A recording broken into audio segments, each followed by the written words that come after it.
Hi, everyone. This is Dr. Villanueva with my co-host, Ann Hutera with TribeTalk, and we're super excited to have you here with us today. We have a very special guest speaker, and we're super excited to introduce you to her. Ann, do you want to go ahead and tell us a little bit about our guest speaker today? Absolutely. We have Dr. Christina Bjorndal with us. She's an authority in the treatment of mental illnesses such as depression, anxiety, bipolar disorder, and eating disorders. Now, having overcome many mental health challenges, Dr. Chris is a gifted speaker and writer who loves to share her philosophy of wellness. She's recognized as one of the top NDs to follow by two independent organizations. And Dr. Chris has helped many patients achieve physical, mental, emotional, and spiritual well-being. She's written 4 books on mental health, as well as created 2 courses to help spread her knowledge. Dr. Chris, we're so excited to have you with us today. Thanks for taking the time to be here and share your message with us.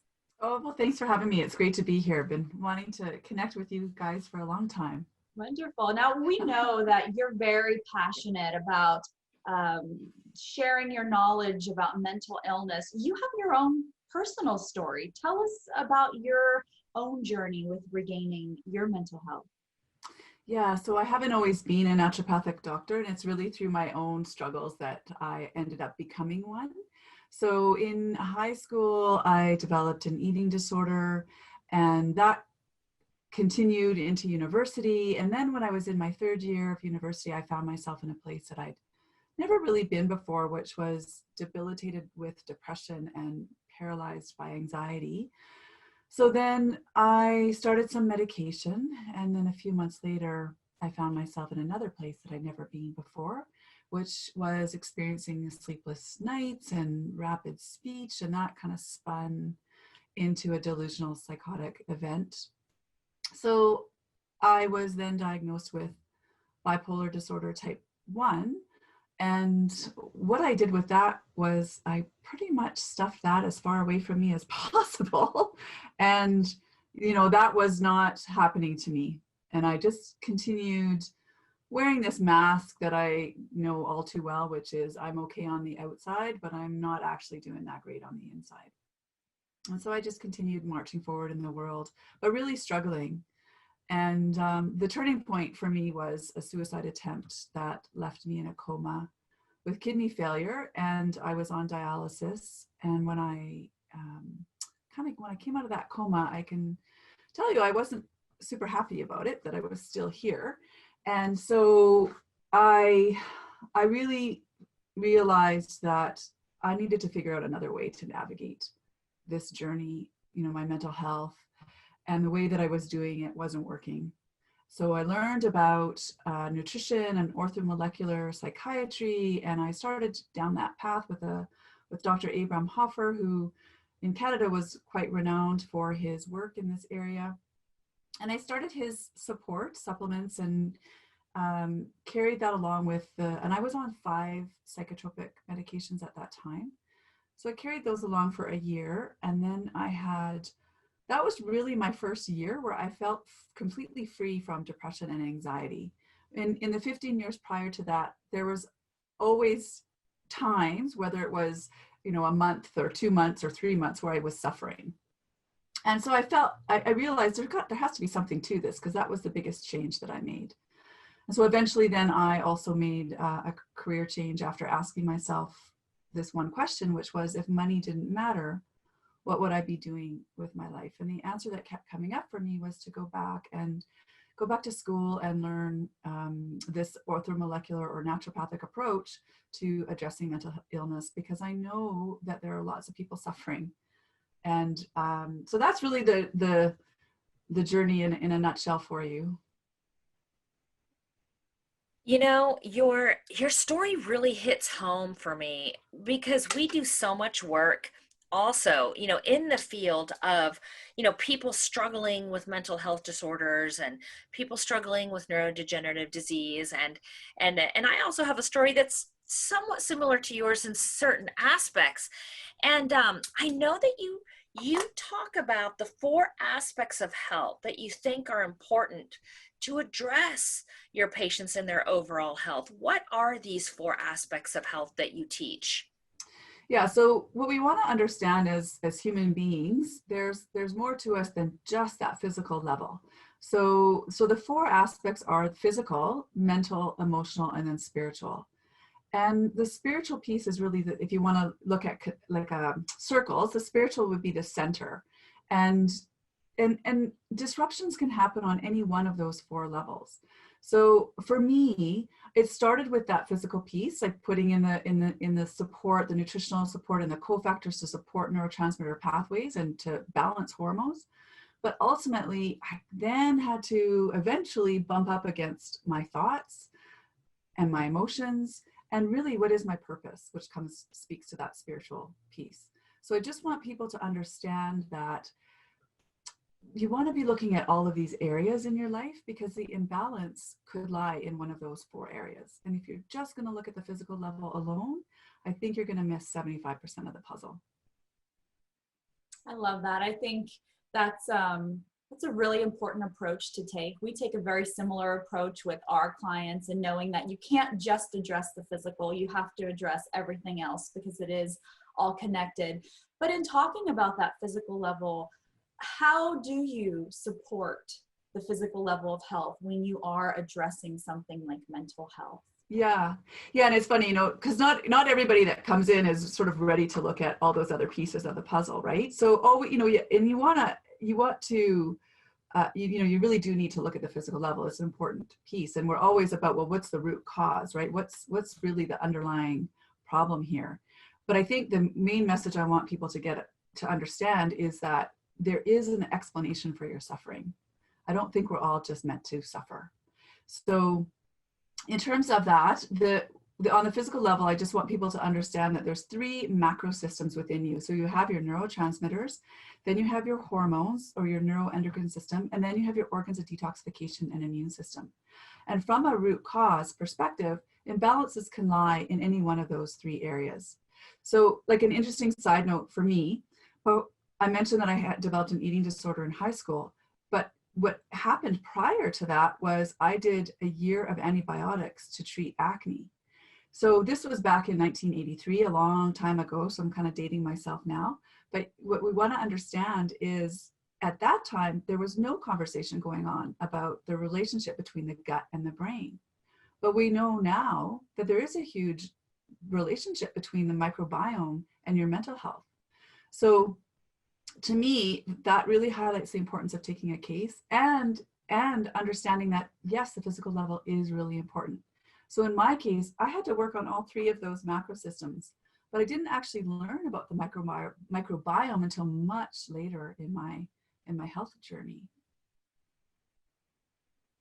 I'm glad that you mentioned eating disorders in there with those other, the other diagnoses that you talk about, because we do see occasionally clients who have eating disorders as well, and they've been told things like it's all in your head, you need to get over it. But there is a physical aspect of an eating disorder as well, and that's what I think is hard for a lot of people to understand when they're looking at someone with an eating disorder, that it's not all mental. That's not a mental issue. There could be a physical issue there as well into why someone has an eating disorder. So I think that's a really important point that you're bringing up. It's not a lot of people are aware of that. Right. Yeah. And the thing is that the bugs so we want to understand that you have 3 pounds of bacteria in your digestive tract alone. And the ratio or the balance between these bacteria is really important. And I'm not saying never to take an antibiotic, but what I am saying is you have to understand what that does and then to replenish and restore afterwards if you need to do that. Because if you don't, what tends to repopulate and come back first is an opportunistic pathogen that we talk about in naturopathic medicine, which is something called candida. And that organism survives with sugar, which is something that a lot of people seem to enjoy, and in eating disorders, especially with binge eating or bulimia, the sugar is a really big piece of that puzzle. But is it really you that's craving the sugar, or is it these bugs in your gut that are sending the signals to your brain for you to want the sugar? So hopefully that's making sense the way I'm explaining it. Yeah, that totally makes sense. In fact, we expand on that, and we understand that when there is an imbalance in the microbiome, not only can we have overgrowth of candida, but we can have other pathogens that normally, and I like to compare it to like weeds in the yard. If you have a healthy ecosystem in your yard, with, grass and all your plants and the soil and all that, you may only see like a couple of weeds a week pop up. But if the ecosystem gets out of balance, like the weeds can just start going nuts and really just like taking over the whole yard. And that's what can happen in our gut.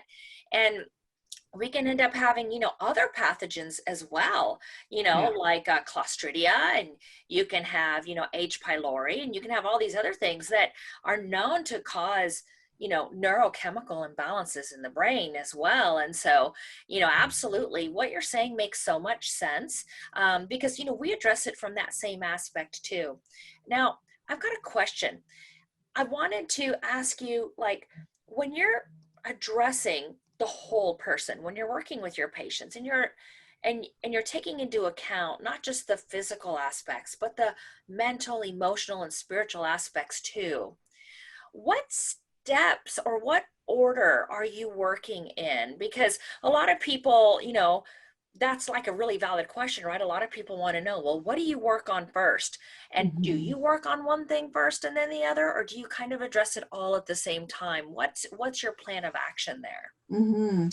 Yeah, so the approach that I take is the foundation of health is diet. And with that, encompassing within that is what we were just talking about is the microbiome and taking a look at what's happening with the liver. And this the whole digestive system is really important. So that's where I start. But then also the other building blocks that I put in place relate to sleep, exercise, and then managing stress. So that's the foundation of your health house, so to speak. And then the next levels that I like to look at relate to those the mental, emotional, spiritual. So then I like to look at your thoughts, how you behave and react in the world, understanding the role the environment can play from three perspectives: the quality of the air, food, and water, the idea of epigenetics, and that concept of neuroplasticity, which we can expand on more if we need to. And then the last areas are wrapping things up in this idea of spirituality and then ultimately love and compassion for yourself. Because at the end of the day, I really think it all comes down to that as well. I know for me, anyone who is struggling with suicidal ideations or depression or really deep into that, you are usually at war with yourself. So to me, it's really important to get that relationship right.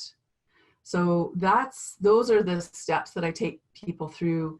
And it really is, usually the first visit is just putting in place support on that physical level. And then as we work together in the following visits, then I get more into looking at your thoughts and emotions and boundaries and how you behave and react and that love piece. And then a question that I like to ask everybody is, on a scale of 1 to 10, how much do you love yourself? Where do you put yourself on that scale? And if you're listening now, take the time to answer that for yourself.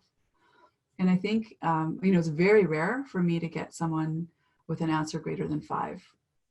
So I think you know we have to look at what's happened in that person's life to have them feel that way about themselves, whether it's trauma, uh, what's really happened to them, and understand that piece too. Yeah, so much of that can be so deeply rooted, even generational.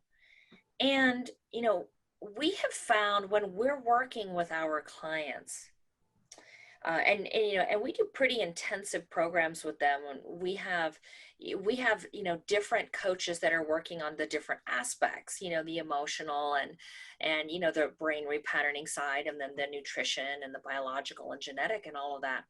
And we have found, and I've even seen it, in family and friends who've been working on themselves, and it even took me a while to learn how to reconstruct those thought patterns. That can be really, really hard.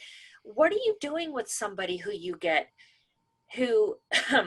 when they're rating themselves in self-love, um, and they're a 5 or below, you know, like what are you seeing on average the time that it's taking for that transformation in their mindset where they're able to really repattern those thoughts and those and release those constructs that are no longer serving them, to be able to adapt and I actually identify with new constructs that can help them and serve them to help them heal and then to help them, sustain vitality and even longevity in their life? Because that can be one of the hardest things to do. It's not hard to identify an infection and eliminate that, or to identify like toxins and get rid of that. You can say, oh, that's going to take around 9 months to get rid of these, mycotoxins or these chemical toxins. It can take up to 2 years to, get rid of these heavy metals, just because that's just how long it takes. It takes, yeah. But how do we quantify the length of time that it can take for people to literally repattern their brains and and have a totally different put a new set of lenses on so that they can see themselves and the world around them differently? Because we know that that can be the biggest obstacle to people healing. Mm-hmm. Mm-hmm. Yeah, that's not an easy question to answer. I think it really depends on the individual and how much they're willing to take a look at this piece of the puzzle. So in my case, I'm adopted, and so I never really sort of looked at that as a trauma. But I've recently been doing I just finished a year's training with Dr. Gabor Mate, who teaches a process called compassionate inquiry. So it, I think it really, as I sort of mentioned earlier, it really depends on how far back things go. So if we're talking about, and you mentioned intergenerational trauma, right? So if we're dealing with, like Christiane Northrup says, that we're the culmination of the 7 generations that have gone before us. So it really depends on the case. But I've seen some patients, once I teach, so there's a process that I teach, like a starting point for everyone that you can incorporate today. If you follow these steps, this is a great place to start. So it's called, to simplify, I'll just say it's the 5 hours of working with problematic thoughts. So the first place you want to start is, what are you thinking? Like, what is the nature of the thoughts that you're thinking? And if they're along those lines of being at war with yourself, being critical with yourself, if the inner critic has the stage, we need to allow some space for the inner cheerleader. So just simply asking and tuning into yourself, who does have the stage in your head?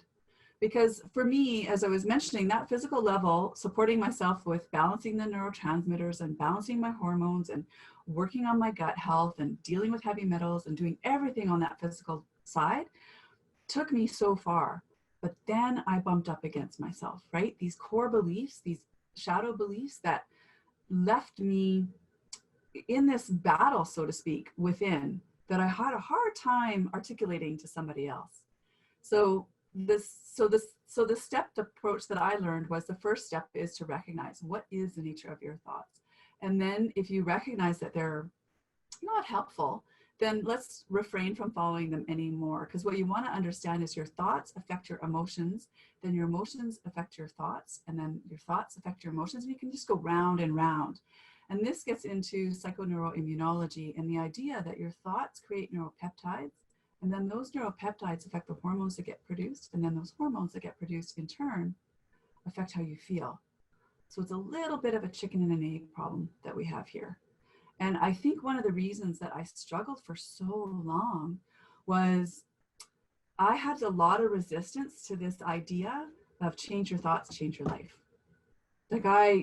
Like if you had said that to me, I would have rolled my eyes at you and walked out of the room, because I felt like people were implying that I was intentionally causing my mental health challenges with my thoughts. But what I didn't understand is this concept of psychoneuroimmunology and this physiological cascade that can happen just as a result of the thoughts that we think. So understand that there's 2 branches to your nervous system: sympathetic, think sympathetic or stressed, or parasympathetic and relaxed. And we're only in one state at a time. And certain functions in the body, like digestion, which a lot of us are focused on, right? The nutrition and the food and gut health, that's not going to happen effectively if we're in a sympathetic state. So the state in which you're in is really, really important. And the thoughts that you think affect that state. So I know that's a big mouthful for people to digest in this moment. So if you want to learn more, just Google my name or YouTube, like search Dr. Chris Bjorndal and psychoneuroimmunology. I've created a little video that's helpful. But to finish those steps, so first recognize if it's got the inner critic has the stage, let's refrain. And then we refrain by relaxing into the breath. And that relaxing piece, if we can engage properly and take a proper diaphragmatic breath, we can help shift ourselves into that parasympathetic state. And then the fourth step is you got to repeat those first three steps. And then the fifth R is we take that thought, and this is where I struggled. We take that thought we recognize as problematic and we rephrase it. Now, if you're like me and that rephrase is too big of a step to go from I am unworthy to I am worthy, then just simply go neutral and say I am. And that in and of itself is a very powerful statement. But going neutral is actually really difficult. Like as humans, we're really descriptive with the language that we use. So as an assignment for people, you can just see if you can just stay neutral for your whole day. You know, the weather is, the dinner, is, the whatever you're describing and talking about, you just simply say it is instead of giving all the descriptives. Or if you're already on that bent where you can move into the positive, then stay there for sure. So that's a first step. And then I just understand that not every thought you think do you have to believe. So most of the thoughts that we have when we examine them under the lens of truth end up dissolving. So this belief that we may have that we're unworthy, we're not lovable, whatever they are, we need to get to the root of that and figure out where that originated for people. And so for me, it stemmed from this I don't necessarily need to go into it too far, but just stemmed from some beliefs that were formed when I learned that I was adopted and how I processed that in my brain. So sort of went on a tangent there, but hopefully you're still with me. Yeah, no, I'm still with you. And I definitely would love to have Anne chime in on this part, but, we are constantly, our entire team, we're always working on our self-growth as well. Because, as we continue educating ourselves and moving in our journeys of transformation, one of the things that Anne and I have recently learned about, and we've been like in the thick of it, really exploring it for ourselves and what it means to us, is that, we are born into a reality that is dualistic, that is polarizing. And things are either, we are taught from the time of birth. I mean, this is generation, hundreds of years of generational programming that, things are either good or they're bad. And what's good and what's bad is determined by, the people that were before us. And if we want to steer everyone towards good, we control them through the shaming mechanism. And that just creates so much destruction overall. And, we are seeing big changes in our world right now that a lot of people would say that, the world is, our constructs are finally crumbling. These constructs that no longer serve us, they are crumbling. And there are many of us who are learning about this. And there are probably a lot of different words for this, but, we're learning about this new idea of a place of like nolarity. And do you want to talk a little bit about that? Because I mean, that can really set the stage for being able to release this whole construct of, this was good or this was bad. And if we can release that and just be in that neutral state, like you said, we can just be and just watch it, we can very easily move on from these traumas and these constructs that have been holding us back. Right, Anne? Yeah, what Dr. V is saying, I agree with completely. Our team here at Modern Holistic Health, we've been doing the work on ourselves this year as well, because we do see what's happening in the world. Things are changing. And I think if so many people out there want to do what they can to put some good positive change out into the world. But where do you start with that? You have to look at yourself first. How do you change the world? You change yourself. You look at yourself, you understand yourself. And I love how you've broken that down into the 5 R's, easy steps for people to really grasp how they can begin to look at their thoughts and look at their patterns, because these are subconscious things that most of us don't even recognize until someone brings it to our attention. So when you tell someone, oh, you need to change your thought process, or you need to, be more positive, how does someone even do that? It becomes really frustrating when a person is told that. And so I love that you've broken it down into the 5 R's, because that makes it really simple to grasp and understand what the concept is and how to do that. And yeah, doing the work on yourself is so important. I mean, you mentioned shadow work. I think that's something that people should really explore and look into, and understand that we have this shadow self, and we shouldn't hide that self. We should address it and appreciate it for what it is, because that's a big part of who we are. Yeah. One thing, a couple of things I was going to say about that. First of all, you can, as a clinician, you can only take someone as far as you've gone yourself. So you can only really help somebody as far as you've been willing to look at yourself. So that's really, I think, important piece that you're mentioning. Like, you're also, doing the work, and as have I. So, and I'm not finished, right? So this is a journey that we're on, and the other piece is with trauma. So Dr. Mate says that. So a lot of people think trauma is the event that happens. It's really and I don't want to dismiss the event, but it's really what happens within you as a result of that event. So the beliefs that you form as a result of that, and bringing compassion to that part of you at that time, whenever these beliefs were formed. And then to tag on to also mentioning, with respect to shadow beliefs, the person who I looked into was Debbie Ford. So people can look into her. She has a book called Shadow Beliefs. So these are, and that there's a shadow belief at play whenever you say that you want something, but you never do it.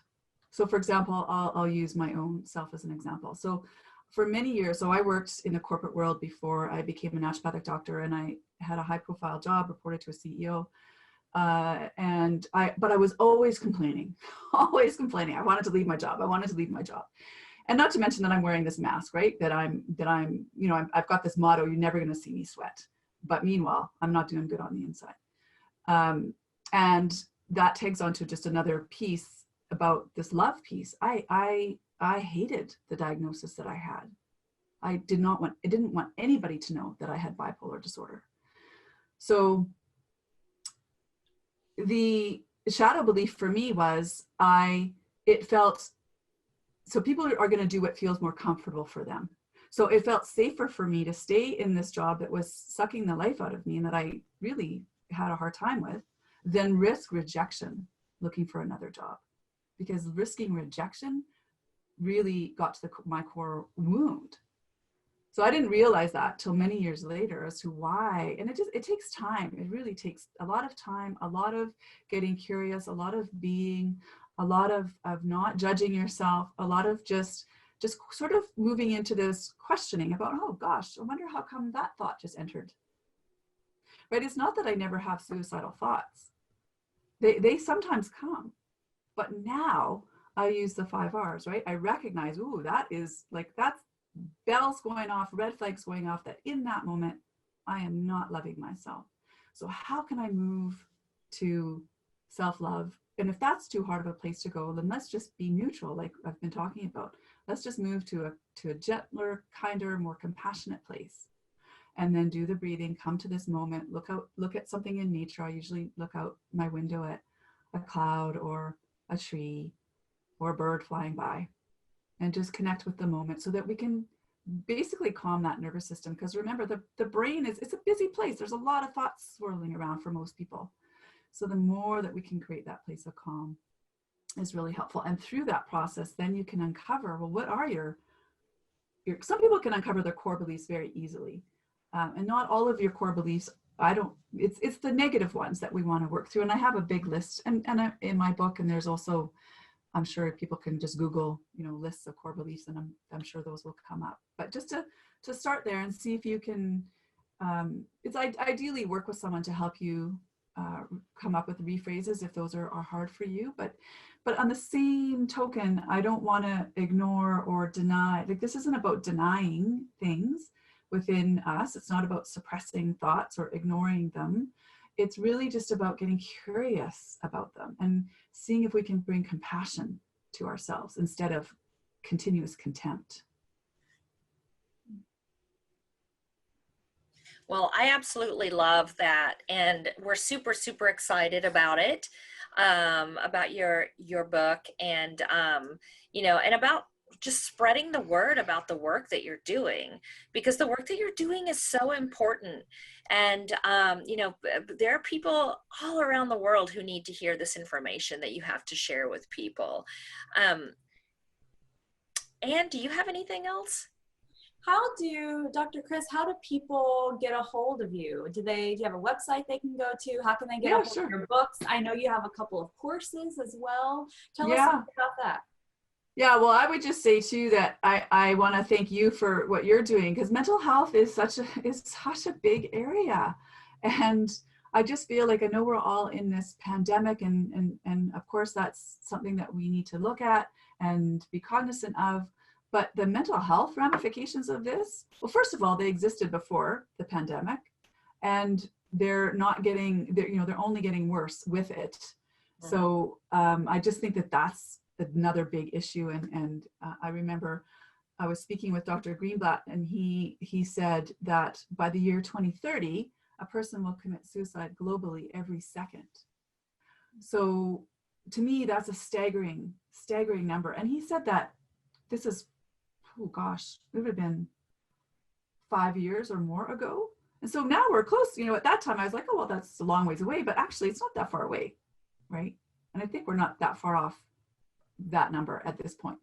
So anyway, how to reach me. So I'm mentioning this so that you can reach Dr. V and Anne too. I'm not the only one, but we need more people that are doing this kind of work. So my website is just my name, Dr. Christina Bjorndal, which is a bit of a mouthful.com. And my book is Beyond the Label, 10 Steps to Improve Your Mental Health with Naturopathic Medicine. And then the other little one that I like to mention is just this, on the eating piece. It's called the Essential Diet. So just understand that there's essential nutrients that you need to make these pathways work in your body. And I mentioned that I had an eating disorder, right? So I had a lot of cracks in my nutritional foundation, and I was also a vegetarian, but there weren't hardly any vegetables in my diet. So I didn't have tryptophan, which is the essential amino acid that makes serotonin, nor did I really have the cofactors to make that pathway work, which is why starting with the supplements with Dr. Hoffer helped me get better, right? But I want people to understand that you don't necessarily want to be supplementing yourself to death, right? They're helpful for sure. And there's some that you're going to want to take probably for the rest of your life. But you also want to look at these other pieces of the puzzle. So yeah, so basically that, and then, I'm on all the usual suspects, right? Instagram, Facebook, Twitter. Yeah. Well, thank you. Thank you so much. We will have the information here, below the video, so that you can get in touch with Dr. Christina, who's sharing this amazing life-saving information. And again, we're so excited to have had an opportunity to chat with you today and to spread the news about your book. And so thank you so much for joining us today. And for those of you who joined us for today's episode of Tribe Talk, thank you so much for joining in. If you or a loved one have been struggling with mental health disorders, please share this and reach out to Dr. Christina, and just know that you're not broken. There are answers and there are solutions, and you are loved. Thank you so much for joining us today, and we will see you at next week's Tribe Talk. Have a great day.